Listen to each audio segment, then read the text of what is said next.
Good afternoon! Andito ako ngayon sa Ensadong kasi ako ay pupunta sa Yugesa Temple. Yes, dito lang yan sa Anggok Station, malapit lang. At ito pala ang map ng buong Ensadong. Kunting kembot lang at lakad. Makarating ka na dito sa Yugesa Temple. Oh, lotus! Wow, lotus! Lotus flower! In the flesh. Oh, ang ganda!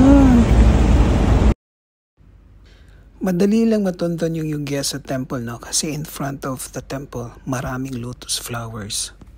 Sabi, lotus flowers hold deep symbolic meaning in Korean Buddhism. It signifies purity, spiritual awakening, rebirth and renewal, and detachment. Kaya, super daming lotus flowers dito sa Yugesa Temple. Yung gate na makikita nyo, ang tawag dyan is Bell and Drum Pavilion. So, nandyan yung malaking drum, no? Yung drum na yan, hindi lang daw siya for musical instrument, but it's powerful symbol of spiritual awakening, protection, and the spread of compassion to all living beings. And since I'm advocate for world peace, try ko ding magbeat ng drum 3 times.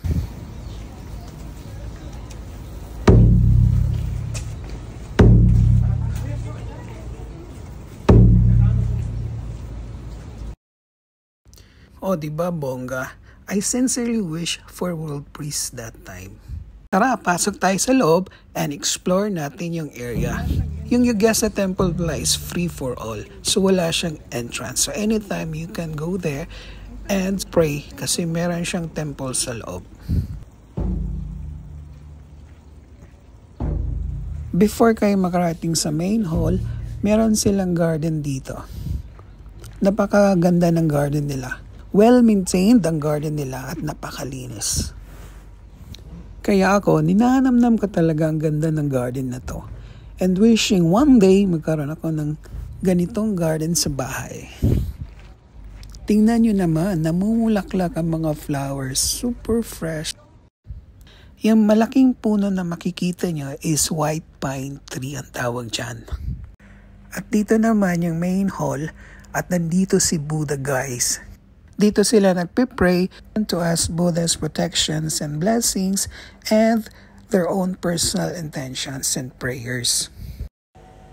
And of course, since nandito na tayo sa Yugesa Temple, it's time to pay respect to Buddha. And also ask na rin sa blessings niya.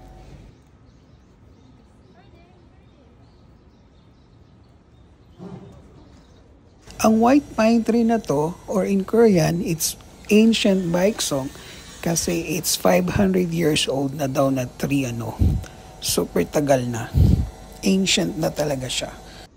It symbolizes longevity and endurance, spiritual resilience, peace and tranquility, and above all, connection to the nature and the divine. Kaya napakahalaga nitong white pine tree or ancient Baeksong dito sa Yugesa Temple. Ayan o, nalibot na natin yung Yugesa Temple. Tingnan nyo yung yung puno na yan. Lagyan nila ng lanterns. Ang ganda, di ba? Siguro sa gabi mas maganda kasi umiilaw yan. Sure ako. So, ang laki pa niya. Free lang siya, guys. Kung magpunta kayo dito sa Seoul, puntahan nyo tong Yugesa Temple. Ciao!